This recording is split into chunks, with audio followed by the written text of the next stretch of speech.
Hello, welcome to CP Conversations, another episode. And we have a very special guest here, Scott Hanson, co founder and CTO of Ambiq Micro, one of the leaders in edge AI solutions. So, welcome, Scott. Yeah, thanks for being here. Great. So, we are at CES and we are seeing AI everywhere. Yep. Right. And there has been a lot of talk about AI in cloud, training, right? We saw with different keynotes. But the bigger elephant, or I would say dinosaur in the room, is edge AI. Yeah. Can you talk about how you view the edge AI market growing? Yeah. Well, first of all, we get asked all the time, what's the killer use case for edge AI? And my answer is that there's no single killer use case. It's everywhere, right? So the way I would characterize it is it's diverse, right? It's in the watches and the ring that I'm wearing. It's in your smart doorknob. It's in the security camera in the corner and the smoke alarm and all that stuff. And it's happening. It's something that has been happening over the last 5-6 years, at least among our customers. We started seeing our wearables customers years ago start to put AI models into their devices, and it started as what I would call algorithm replacement. So you've got a sleep algorithm or a heart health algorithm, and they were replacing that with an AI model, and it basically did the same function. It just did it more accurately, right? And we've seen that start to grow over the last couple of years, which is exciting.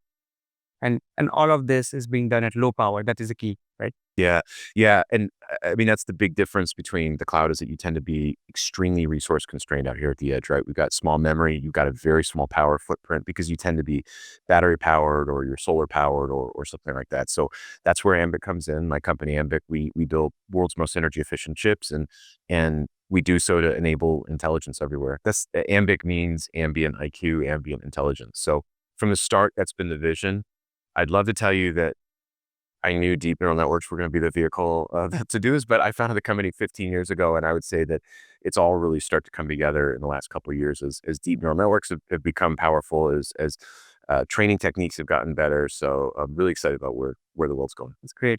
And I also see that you have some big announcements we are done. So, Yeah, so we have today the primary flagship product family that we have is a product family called Apollo, ARM-based SoC.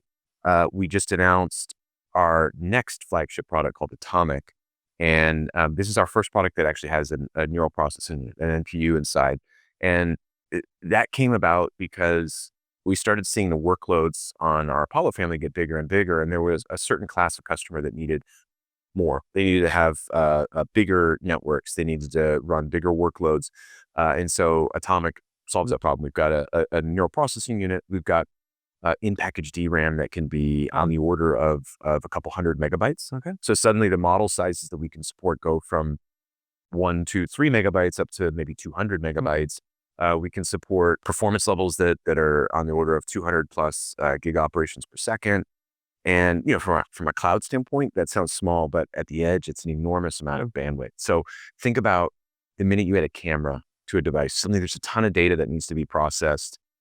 And Atomiq gives us that pathway. So a lot of it's new markets that we weren't previously serving, but also some of the same markets that just want to do bigger, better things. Right. That expands your TAM considerably now. Absolutely. And obviously, a lot of OEMs are looking to leverage NPU-based AI, as you said. Having said that, the overall time is increasing, but how much of the value you are going to capture? Is it again going to be very fragmented, or you see particular top 2 or 3 applications which you can hit?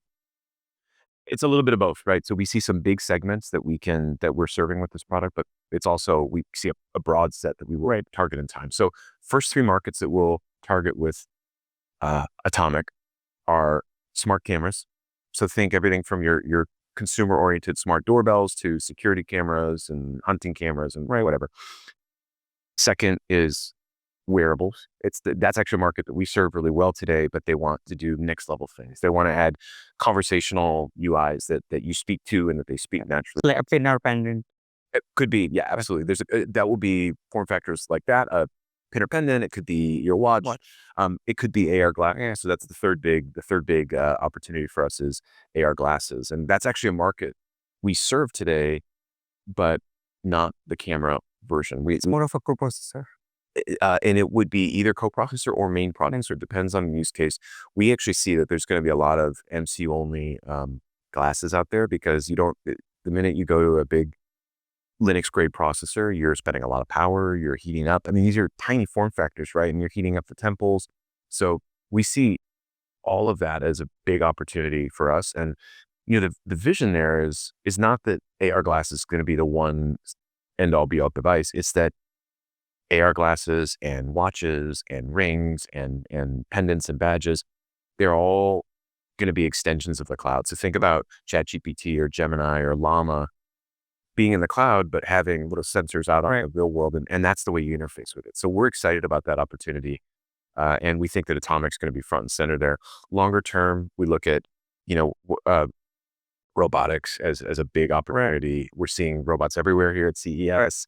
There's a lot of sensory functions there that are needed. You need to, some of them, they're mobile devices, and there's going to be a lot of sensing functions. So long term, we also see that will be a great market opportunity. And you have a solid portfolio. How are you going to enable this? Make it easy for developers or OEMs? Is there an AI stack solution? Yeah, well, and maybe that's one of the surprising things. So I founded this company 15 years ago, expecting that we were a hardware company, but we've turned into more than that. We're a solutions company, right? So we've got a full software stack that sits on top of it.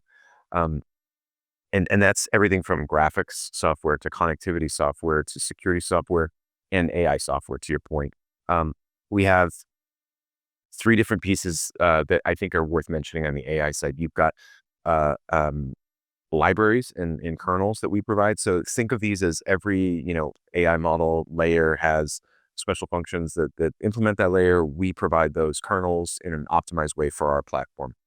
On top of that, you've got AI runtimes. This is the execution engine that takes the AI model and runs it.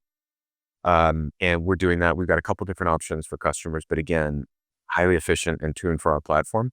And then the third piece is diagnostic tools. Actually, probably one of the most important things you can do is take your network, run it on our chip, and then profile it. Let's look at where cycles are being spent. And then you can go and hyper optimize and go, oh, you know what? I need a new kernel for that thing, or maybe I'll define a different dimension for that layer so that it executes more efficiently. Goal is to provide all that to our customers. We want to be providing, picks and shovels to the gold miners rather than try and mine for gold ourselves. Right. That's brilliant. Last question. In terms of your go-to-market strategy, so you have been more OEM direct models. Yeah. So are you looking to also partner with ODMs as you enter into bigger categories for devices? Or do you already work with?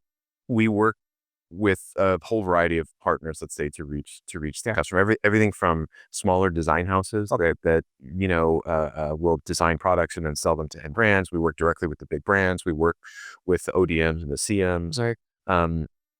And let's just say that we have to have relationships with all the above. Until now, it's been probably most effective for us to go directly work with the end brands, Right. and we have a direct relationship.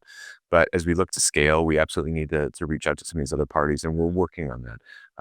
We also, we're building out distribution and our sales rep network and all that. We've got a growing portfolio of products. The Apollo line will continue to grow. This new Atomiq line will have multiple family members.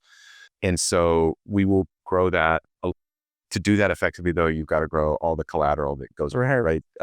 Data sheets and reference designs and white papers and all that stuff. And it takes some time to grow that out.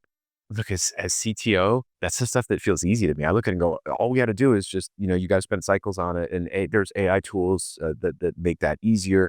So we'll work on that in time, and I expect that will start to contribute more and more of our revenue over time. Yeah, I think that will give a flywheel effect, and I think the opportunity is tremendous for Edge AI. And congratulations and all the best to you. Thank you. I appreciate it. Hope to see the progress next year. Yeah, I appreciate it. Thanks for coming out. Thank you.